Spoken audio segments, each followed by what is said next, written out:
Eh ben les amis, accrochez-vous. Voilà Villefranche de Conflans, un petit bijou tout rose, coincé entre deux montagnes, mais ceinturé de murailles comme un coffre-fort.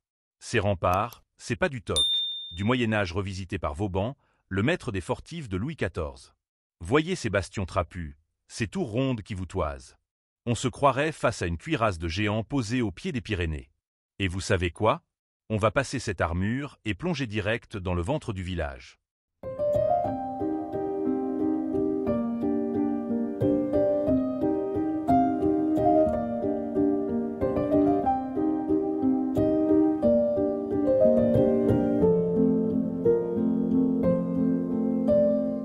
Nous voilà catapultés au Moyen-Âge.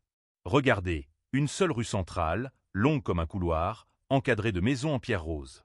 Pas de chichi, tout est serré, tout est pensé pour tenir derrière les murailles. Sur les côtés, ça grouillait, forgerons, tisserands, marchands. Aujourd'hui antique, je vous le dis. Allez, suivez-moi.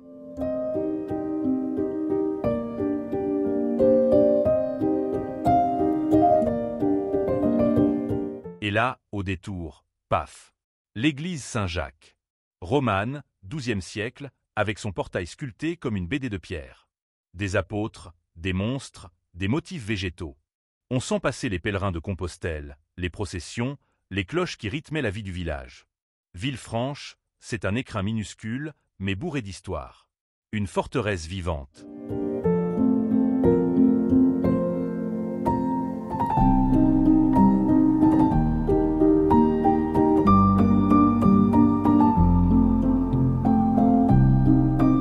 Deux options pour grimper à la forteresse, le sentier qui serpente, ou bien le fameux escalier souterrain. Tenez-vous bien, 734 marches. Creusées dans la roche. Vous imaginez le boulot? Moi je vous le dis, si vous montez ça, vous n'avez plus besoin d'abonnement à la salle de sport.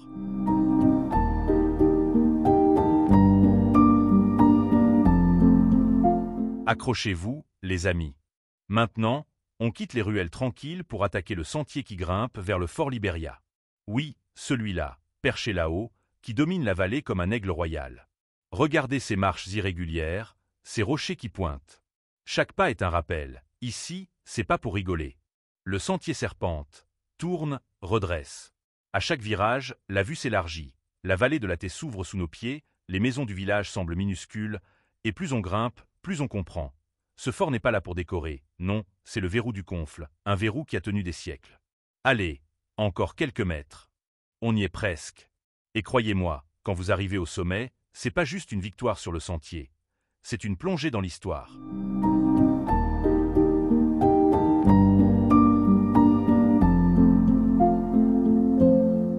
Ah, voilà l'entrée. Regardez-moi ça, un vrai pont-levis, comme dans les films. On lève les yeux, mur massif, machicoulis au-dessus de la porte. Bref, tout est conçu pour vous refroidir les ardeurs avant même de mettre un pied dedans. Allez, franchissons. On débouche dans la cour principale, grande, austère, sévère. On sent tout de suite qu'on n'est pas dans un château de princesse, mais dans une forteresse militaire. Pas de dorure, pas de fioritures. Ici, c'est du solide. Caserne à gauche, poudrière au fond, et ces murs, partout, qui vous écrasent de leur puissance. Fermez les yeux une seconde. Vous entendez? Les ordres criés, les pas des soldats qui résonnent sur les pavés, le martèlement des sabots des chevaux. Oui, mes amis, vous êtes au cœur battant d'une machine de guerre. Voilà l'escalier. Allez, suivez-moi. On grimpe, les marches sont hautes, étroites, mais c'est voulu, histoire de ralentir les assaillants en cas de percée. Et là, mes amis, quand on arrive en haut, paf, le spectacle. Nous voilà sur les remparts. Imaginez les guetteurs postés ici, scrutant jour et nuit la frontière espagnole. Chaque bastion, chaque échauguette couvre un angle mort.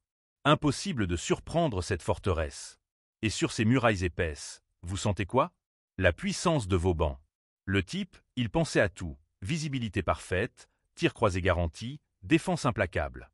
Ici, même le vent paraît militaire. Et là, sur ces remparts, on imagine les guetteurs. Mais laissez-moi vous raconter. Un jour, au XVIIIe siècle, les soldats postés ici s'ennuyaient ferme. Alors pour tuer le temps, ils ont eu l'idée de dresser un ours capturé dans la montagne voisine comme mascotte du fort. Vous imaginez? L'ours faisait office de chien de garde. Autant dire que ça décourageait les intrus. Et une autre, au XIXe, on avait transformé le fort en prison pour femmes. Des contrebandières, des voleuses, parfois même de simples épouses de soldats indisciplinés. Résultat, le fort Liberia avait la réputation d'être le couvent des indociles. Ça rigolait pas, je vous le dis. Alors, oui, les paysages sont magnifiques, mais ce sont surtout ces petites histoires, ces anecdotes insolites, qui donnent vie à ces vieilles pierres. Ici, chaque bastion, chaque cellule, a vu passer son lot de secrets.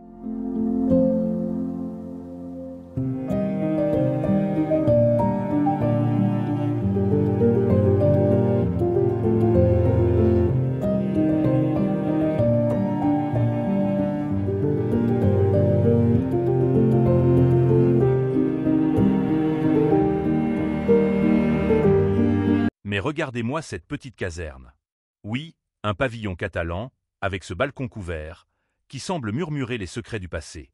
Au premier étage, les chambres des gardes. Imaginez-les, silencieux, veillant sur la ville, écoutant les rumeurs filer plus vite que le vent.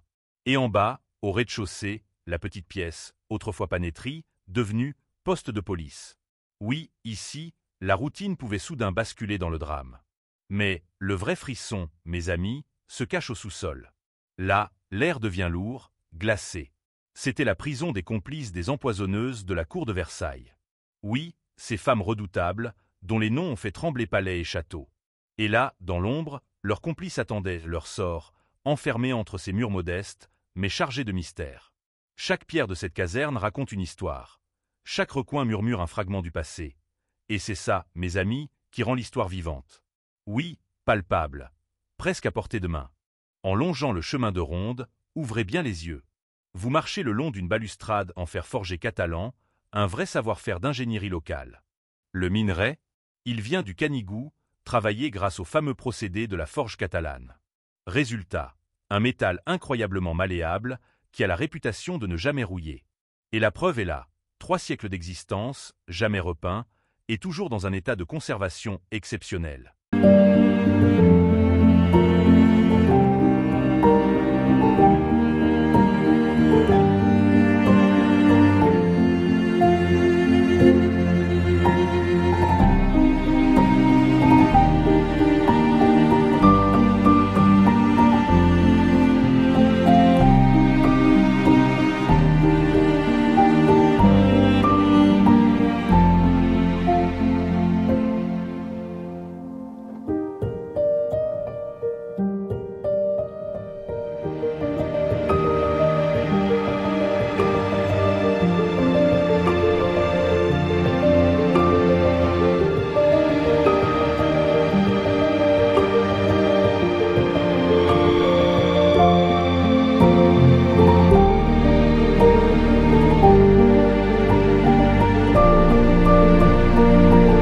Mesdames et messieurs, accrochez vos guiboles. Parce qu'aujourd'hui, on va se lancer dans une descente pas comme les autres. Direction Villefranche-de-Conflans, par l'escalier, aux 1000 marches. Ouais, vous avez bien entendu, 1000 marches. Bon, en réalité, il y en a 734. Mais après la descente, croyez-moi, vos cuisses vont jurer qu'il y en avait bien 1000. Alors voilà le décor. Au-dessus de nous, fièrement dressé sur son éperon rocheux, le fort Liberia. Le grand architecte du roi Soleil, Louis XIV. Ici, il a imaginé un fort imprenable, surveillant la vallée du Confle. Mais problème, comment faire pour relier cette citadelle perchée à la ville fortifiée, là en bas, sans se faire canarder par l'ennemi? Réponse de Vauban, un escalier souterrain, entièrement voûté, qui file droit dans la montagne. Allez, on y va.